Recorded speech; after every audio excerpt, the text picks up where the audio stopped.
नमस्कार, मैं रवीश कुमार। राहुल गांधी नेता विपक्ष बन गए हैं। अपने पहले ही भाषण में राहुल गांधी ने स्पीकर का स्वागत करते हुए चेता भी दिया कि सदन में विपक्ष की आवाज दबाना लोकतांत्रिक सोच के खिलाफ है।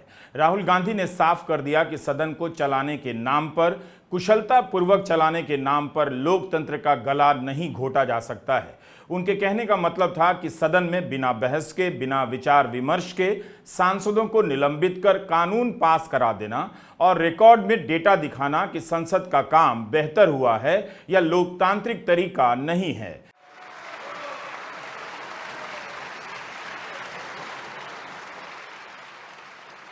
नियम है कि जब कोई स्पीकर चुना जाता है तब सदन का नेता और नेता विपक्ष उन्हें उनके आसन तक छोड़ने जाते हैं। आज प्रधानमंत्री नरेंद्र मोदी और नेता विपक्ष राहुल गांधी ने स्पीकर को आसन तक छोड़ा और उसके बाद प्रधानमंत्री मोदी और राहुल गांधी ने हाथ भी मिलाया। ऐसी तस्वीरें भी 10 साल में दुर्लभ हो गई थीं। देश की महान जनता ने सुलभ करा दी है। मोदी के फ्रेम में राहुल गांधी आ ही गए। ओम बिरला के स्पीकर चुने जाने के बाद राहुल गांधी ने उनके स्वागत में भाषण दिया। उसका छोटा सा हिस्सा आप सुनिए। Speaker sir, the question is not how efficiently the House is run. The question is how much of India's voice is being allowed to be heard in this House. So the idea, Speaker sir, that you can run the House efficiently by silencing the voice of the opposition is a non-democratic idea.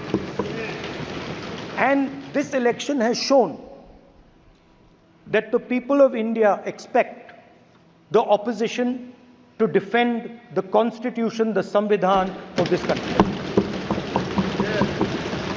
And we are confident that by allowing the opposition to speak, by allowing us to represent the people of India, you will do your duty of defending the constitution of India. Bharat के इतिहास में कब 140 सांसद दोनों सदनों से निलंबित किए गए? इतनी बड़ी संख्या में निलंबन के बीच भारतीय साक्ष्य संहिता, भारतीय न्याय संहिता का कानून पास कर दिया गया। नेता विपक्ष ने पहले ही दिन स्पीकर और सदन को लोकतंत्र का पाठ पढ़ा दिया। एक दिन पहले राहुल गांधी डिप्टी स्पीकर के मसले पर लोकसभा से बाहर आ रहे थे, तब नीली पैंट और सफेद टी शर्ट में थे। आज उन्होंने कुर्ता पजामा धारण कर लिया। पूरे चुनाव में राहुल ने कुर्ता पाजामा नहीं पहना। लगता है राहुल भी नेता की तरह, खासकर नेता विपक्ष की तरह दिखने की तैयारी से आए थे। राहुल गांधी का नेता विपक्ष बनना एक बहुत बड़ी राजनीतिक घटना है, लोकतंत्र के लिए भी, संसदीय प्रणाली के लिए भी और विपक्ष के बीच उनके लिए बनती हुई सहमति के हिसाब से भी। उनका नेता विपक्ष चुना जाना बता रहा है कि अब विपक्ष के तमाम दलों को राहुल गांधी से कोई आपत्ति नहीं रही। यह राहुल गांधी के राजनीतिक जीवन के लिए बहुत बड़ी घटना है। 10 साल में पहली बार कोई नेता विपक्ष बन रहा है। You, Speaker sir, are the final arbiter of that voice. Of course, the government has political power, but the opposition also represents the voice of India's people. And this time, the opposition represents significantly more voice of the Indian people than it did last time. Speaker sir, the opposition would like to assist you in doing your work. We would like the House to function often and well. Speaker sir, it is very important that cooperation happens on the basis of trust. It is very important that the voice of the opposition is allowed to be represented in this House. I am confident that you will allow us to represent our voice, allow us to speak, allow us to represent the voice of the people of India. 2014 के बाद यह पहली बार होगा जब लोकसभा में नेता विपक्ष होगा। क्या आपको पता है कि भारत के संसदीय इतिहास में पहले नेता विपक्ष कौन हुए? राम सुभाग सिंह बक्सर से सांसद थे। नवंबर 1969 में जब कांग्रेस पार्टी का विभाजन हुआ, तब कांग्रेस पार्टी अपोजिशन के 60 सदस्यों को विपक्षी दल की मान्यता मिली और राम सुभाग सिंह नेता विपक्ष बने। लेकिन 1977 में जब कांग्रेस हार गई मगर दूसरी बड़ी पार्टी बनी, तब कांग्रेस की तरफ से सबसे पहले नेता विपक्ष बने यशवंत राव चव्हाण। उनके बाद सीएम स्टीफन नेता विपक्ष बने थे। पूरे चुनाव में प्रधानमंत्री नरेंद्र मोदी ने राहुल गांधी का नाम तक नहीं लिया। गोदी मीडिया के एक बहुत खराब चैनल से इंटरव्यू में उन्होंने कह दिया, कौन राहुल, जबकि उनके ही कार्यकाल में राहुल गांधी 10 साल से विपक्ष के एक सांसद रहे हैं। राजनीति में भले राहुल गांधी नरेंद्र मोदी से जूनियर हों, लेकिन लोकसभा में राहुल गांधी नरेंद्र मोदी से 10 साल सीनियर हैं। राहुल गांधी 2004 में पहली बार अमेठी से सांसद बन गए थे। प्रधानमंत्री मोदी 2014 में पहली बार सांसद बने। राहुल 20 साल से सांसद हैं, मोदी 10 साल से। तब भी प्रधानमंत्री मोदी ने उस खराब चैनल से कहा, कौन राहुल, और एंकर हंस रहे थे। यही नहीं, कभी शहजादा कहा तो कभी युवराज तो कभी कुछ और। अब वही कौन राहुल उनके सामने नेता विपक्ष होंगे, जिसे संवैधानिक पद माना जाता है, कैबिनेट मंत्री का दर्जा होता है। नेता विपक्ष का संसद में अपना कमरा होता है और विधायी कार्यों के लिए उसे स्टाफ दिया जाता है। उसकी सैलरी एक कैबिनेट मंत्री के बराबर होती है। लोकसभा में उसकी सीट डिप्टी स्पीकर के बगल में होती है और राष्ट्रपति के अभिभाषण के समय वो आगे की सीट पर बिठाया जाता है। Honorable CPP Chairperson wrote a letter to the pro-time Speaker Bhartwari Mahtab informing the decision of appointment of Rahul Gandhi as the leader of opposition in the Lok Sabha. Other office bearers will be decided later. राजनीति में केवल विनम्रता ही कीमत नहीं चुकाती है, अहंकार भी कीमत चुकाता है। सवाल है कि क्या अब भी प्रधानमंत्री नरेंद्र मोदी राहुल गांधी को शहजादा ही कहेंगे? 10 साल तक जिस नेता ने नेता विपक्ष का सामना नहीं किया, उस नेता के लिए अब यह पहली बार होने जा रहा है। नरेंद्र मोदी पहली बार नेता विपक्ष का सामना करेंगे। हम इस वीडियो में नेता विपक्ष की भूमिका की भी बात करेंगे, उसके बाद शैडो कैबिनेट की भी, और साथ ही 2023 के साल में किस तरह से राहुल गांधी को सदन से निकलवाया गया उसकी भी बात करेंगे। 2006 का लाल कृष्ण आडवाणी का एक बयान है, आपको मीडिया में मिल जाएगा। जब उन्हें नेता विपक्ष बनाया गया था, तब उन्होंने एक बात कही थी कि ब्रिटिश संसदीय व्यवस्था में नेता विपक्ष शैडो प्रधानमंत्री माना जाता है। छाया प्रधानमंत्री हिंदी में आप कह सकते हैं। उदाहरण के लिए हम आपको ब्रिटेन की लेबर पार्टी की वेबसाइट दिखाना चाहते हैं, जो वहां की विपक्षी पार्टी है। यहां पूरी की पूरी शैडो कैबिनेट आपको मिल जाएगी। लेबर पार्टी के नेता केर स्टारमर को शैडो प्रधानमंत्री लिखा गया है और शैडो कैबिनेट के बाकी मंत्रियों की तस्वीरें, उनका परिचय यहां लगाया गया है।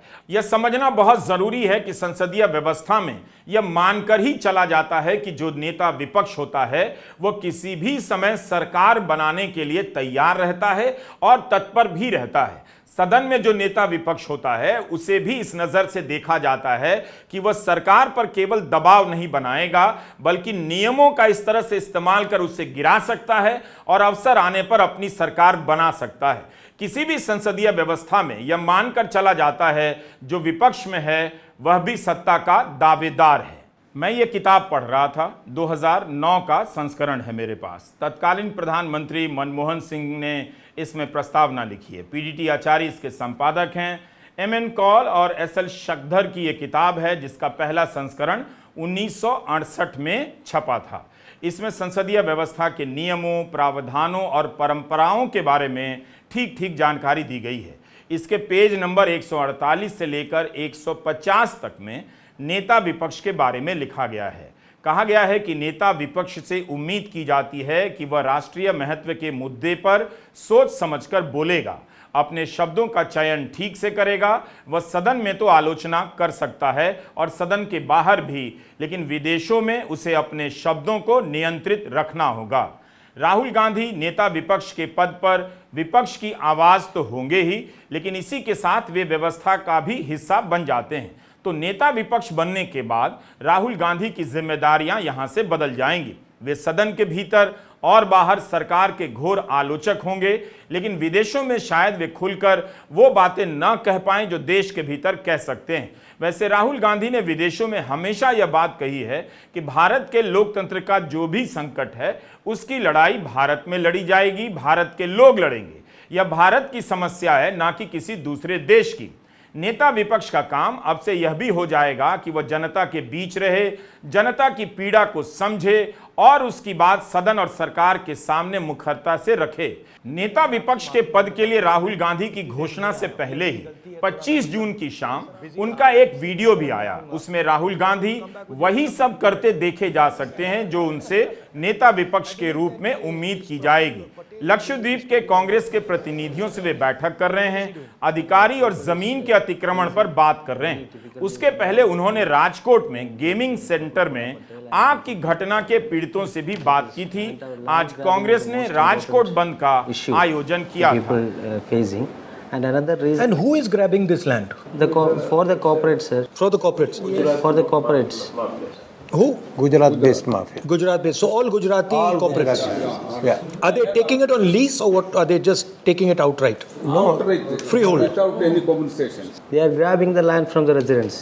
In the name of the tourism and the 5 more major islands, it is done in the name of tourism. We are not opposing the tourism development. नेता विपक्ष के रूप में राहुल गांधी से उम्मीद की जाती है कि वे बहुसंख्यक और अल्पसंख्यक के अधिकारों पर तेज नजर रखेंगे, उनकी आवाज उठाएंगे। इस समय राहुल गांधी की एक बात को लेकर सही आलोचना हो रही है कि वे बाकी चीजों पर तो बोल रहे हैं, लेकिन मॉब लिंचिंग पर नहीं बोल रहे। मुसलमानों के खिलाफ हिंसा हो रही है, उस पर राहुल गांधी नहीं बोल रहे हैं। नेता विपक्ष के पद पर पहुंचकर राहुल पर अब सबकी इसी तरह की नजर होगी, जनता से लेकर पत्रकारों और पत्रकारों से लेकर बुद्धिजीवियों तक की, कि नेता विपक्ष किस बात पर चुप रह गए और किस बात पर बोल रहे हैं। संसदीय व्यवस्था इस बात पर टिकी होती है कि सत्ता और विपक्ष एक दूसरे को कितना सहते हैं। एमएन कॉल और एसएल शक्दर की किताब में एक वाक्य लिखा है कि अगर नेता विपक्ष प्रधानमंत्री को काम करने देगा तो प्रधानमंत्री भी उसे विरोध करने की छूट देंगे। यह भी लिखा है कि विदेश मामलों और रक्षा मामलों में प्रधानमंत्री से उम्मीद की जाती है कि प्रधानमंत्री नेता विपक्ष से सलाह मशवरा करेंगे। यह भी लिखा है कि प्रधानमंत्री और नेता विपक्ष जहां तक संभव हो सकेगा एक दूसरे की सुविधा के अनुसार मिलते रहेंगे। क्या नरेंद्र मोदी कभी ऐसा कर पाएंगे? यह इम्तिहान उनका भी है कि वे लोकतंत्र में नेता विपक्ष के साथ किस तरह से बर्ताव करते हैं, संवाद करते हैं। इस चुनाव के बाद प्रधानमंत्री मोदी की स्थिति अजीब सी हो गई है। ऐसा लग रहा है कि एमए में पहुंच गए हैं, मगर उन्हें फिर से मैट्रिक का पाठ पढ़ना पड़ रहा है। अगर मोदी को बदलना होगा तो राहुल को भी बदलना होगा। वे राष्ट्रीय संकटों या बाहरी हमलों के वक्त सरकार की आलोचना तो कर सकते हैं, मगर उन्हें सरकार के साथ भी नजर आना होगा। नेता विपक्ष अहम मुद्दों पर लोकसभा में बहस की मांग कर सकता है, स्पीकर को उसकी मांग पर ध्यान देना ही होगा। नेता विपक्ष का दायित्व भले प्रधानमंत्री की तरह मुश्किल नहीं होता है, लेकिन उसकी भूमिका भी कम महत्वपूर्ण नहीं होती। अब राहुल गांधी को हर कदम पर जज किया जाएगा कि वे आज क्या करते हैं और कल क्या होना चाहते हैं। इस पद पर राहुल गांधी 10 साल तक लड़ते हुए पहुंचे हैं। आपको याद होगा प्रधानमंत्री नरेंद्र मोदी ने झारखंड की एक रैली में कह दिया कि इस बार विपक्षी दल की मान्यता नहीं मिलेगी और नेता विपक्ष नहीं होगा। हमने आपको पहले के वीडियो में भी बताया था, फिर से सुन लीजिए। पिछले 3 चरण के मतदानों के रुझान के बाद मुझे बराबर समझ आया कि उन्होंने ऐसा क्यों कहा है, क्योंकि उनके मन में पक्का हो गया है कि कांग्रेस और उसके साथी सब मिलाकर के भी मान्य विपक्ष को जितनी सीटें चाहिए, ऑपोजिशन को जितनी सीटें चाहिए, जो 10% होती है, यानी करीब करीब 50 के ऊपर थोड़ी, लेकिन उनको लग रहा है इतनी भी नहीं आएगी। क्या वाकई में 10% का नियम है कि 543 सीटों का 10% जिस दल के पास होगा उसे ही विपक्षी दल की मान्यता दी जाएगी, नेता विपक्ष तभी होगा। मेरे पास तो यही एक किताब है, इसके पेज नंबर 374 से 390 पर जो ब्यौरा दिया गया है उससे तो यही लगता है कि 10% का नियम अब अस्तित्व में नहीं है। इस किताब में एक बात लिखी गई है कि 3 मार्च 1985 को 10वीं अनुसूची अस्तित्व में आती है। 1988 में प्रतिनिधित्व कानून में संशोधन होता है, राजनीतिक दलों के लिए रजिस्ट्रेशन अनिवार्य कर दिया जाता है। यहां से संख्या के आधार पर स्पीकर द्वारा संसदीय दल और समूह की मान्यता का कॉन्सेप्ट बदल जाता है, यह इस किताब में लिखा है। उसके बाद से 10% का नियम समाप्त हो गया। 10वीं अनुसूची का संबंध राजनीतिक दलों के पंजीकरण और मान्यता से है। अब यह अधिकार चुनाव आयोग के पास है। दल बदल रोकने के लिए राजनीतिक दल को पहली बार मान्यता इसी 10th शेड्यूल के तहत दी गई। एमएन कॉल और एसएल शक्दर की किताब के पेज नंबर 386 पर लिखा है, यह अंग्रेजी की तस्वीर है मगर मैं इसका अनुवाद हिंदी में पढ़ रहा हूं। संसदीय दलों और समूहों को स्पीकर द्वारा मान्यता देने के जो प्रावधान हैं उनकी व्याख्या के लिए अलग नजरिए की जरूरत होती है। जब से 10वीं अनुसूची वजूद में आई है, यह सारे निर्देश सदन के भीतर के कामकाज तक सिमट कर रह गए हैं, जैसे बहस के दौरान किस दल से कौन बोलेगा, संसदीय समितियों में किस दल से कौन सदस्य होगा, वगैरह वगैरह। इससे साफ हो जाता है कि विपक्षी दल की मान्यता देने का काम अब स्पीकर का नहीं है। आपने देखा भी होगा कि नेता विपक्ष का ऐलान कांग्रेस ने अपनी तरफ से किया। ऐसी कोई भी खबर नहीं आई कि स्पीकर ने कांग्रेस पार्टी को विपक्षी दल की मान्यता दी या नेता विपक्ष की मान्यता दी। तब फिर प्रधानमंत्री मोदी किस 10% के नियम की बात कर रहे हैं? 1977 में जनता पार्टी की सरकार ने पहली बार salary and allowances of leaders of opposition act पास किया। इसी एक्ट में पहली बार नेता प्रतिपक्ष को परिभाषित किया गया, उसे संवैधानिक मान्यता दी गई, कैबिनेट मंत्री का दर्जा दिया गया। उसी के हिसाब से नेता प्रतिपक्ष की सैलरी भी तय कर दी गई। 1977 के अधिनियम में कहीं नहीं लिखा है कि 55 सीटें होंगी तभी नेता प्रतिपक्ष का पद दिया जाएगा। प्रधानमंत्री मोदी ने जनता सरकार के बनाए नियम को भी पलट दिया या उसकी परवाह नहीं की। इस संदर्भ में एक और उदाहरण देता हूं। आज के द हिंदू अखबार में यह खबर छपी है, आंध्र प्रदेश में वाईएसआरसीपी के अध्यक्ष और पूर्व मुख्यमंत्री वाईएस जगनमोहन रेड्डी ने विधानसभा के स्पीकर को पत्र लिखकर खुद को नेता विपक्ष की मान्यता देने की मांग की है। जगन रेड्डी का कहना था कि लोकसभा की परंपरा के अनुसार नेता विपक्ष की मान्यता मिलनी चाहिए उन्हें। उन्होंने कहा कि चर्चा चल रही है कि सदन की सीटों का 10% नहीं होने के कारण वाईएसआरसीपी को नेता विपक्ष का पद नहीं मिलेगा, लेकिन आंध्र प्रदेश विधानसभा के नियमों में ऐसा कुछ भी नहीं है कि 10% होना अनिवार्य है, ना ही ऐसी कोई परंपरा है। 1984 में लोकसभा में टीडीपी को नेता विपक्ष का पद मिला, जबकि उसे तब 10% सीट नहीं मिली थी। जगन रेड्डी ने लोकसभा में स्पीकर के चुनाव में एनडीए का साथ दिया है। एक बार उन्हें प्रधानमंत्री मोदी और स्पीकर ओम बिरला से भी पूछना चाहिए कि 10 साल तक नेता विपक्ष का पद किस नियम के तहत खाली रखा गया। यह भी पूछना चाहिए कि पूरे 5 साल तक डिप्टी स्पीकर क्यों नहीं रहा। बहरहाल अब राहुल की भूमिका का मूल्यांकन अलग तरीके से होगा। अब तक कहा जाता था कि राहुल जिम्मेदारियों से भागते रहे हैं, लेकिन राहुल ने नेता विपक्ष की जिम्मेदारी संभाल ली है। यह पद उनके लिए काफी महत्वपूर्ण होगा। हमेशा ही वे शैडो प्राइम मिनिस्टर की तरह देखे जाएंगे। नेता विपक्ष के रूप में राहुल को एक कुशल सांसद होना पड़ेगा, नियमों की तैयारी और समझ के साथ सदन में आना होगा, रहना पड़ेगा। अपनी सजगता और सक्रियता से सरकार को मात देनी होगी। ब्रिटेन के एक पूर्व प्रधानमंत्री हैरोल्ड मैकमिलन ने कहा था कि मेरी नजर में नेता विपक्ष का पद जैसा कोई मुश्किल पद नहीं है और इस पद का कोई पुरस्कार भी नहीं। हर समय सरकार की आलोचना करनी है, गलती निकालनी है और उसी के साथ साथ अपनी नीति और प्रस्ताव भी विकसित करना है, जबकि उसके पास लागू करने की शक्ति नहीं होती। हमारी जो सरकार की व्यवस्था है उसमें नेता विपक्ष का संसद और देश के प्रति खास दायित्व होता है। 2024 का जनादेश वाकई कमाल का है। 10 साल तक विपक्ष के बारे में कितनी हिकारत से बातें होती रहीं। अखबारों ने विपक्ष को छापना बंद कर दिया। गोदी मीडिया विपक्ष पर ऐसे चिल्लाता था जैसे यही देश का दुश्मन है और लोकतंत्र के लिए खतरा है। जनता ने लोकतंत्र को विपक्ष लौटा दिया है। ऐसा जनादेश दुनिया के इतिहास में कम देखने को मिलता है। राहुल गांधी की सदन से एक फर्जी मामले में सदस्यता चली गई। गुजरात कोर्ट से फैसला आते ही 24 घंटे के भीतर उनकी सदस्यता रद्द कर दी गई। उन्हें सुप्रीम कोर्ट तक पहुंचने नहीं दिया गया।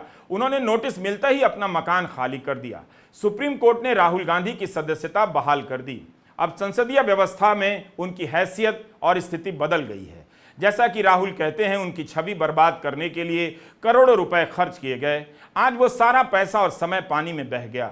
इस काम में दिन रात पप्पू पप्पू करने वाले गोदी एंकर इतिहास में जब याद किए जाएंगे तो उनकी कुर्सी के नीचे से केवल खून से सना कीचड़ मिलेगा। वो खून लोकतंत्र का होगा। नमस्कार, मैं रवीश कुमार।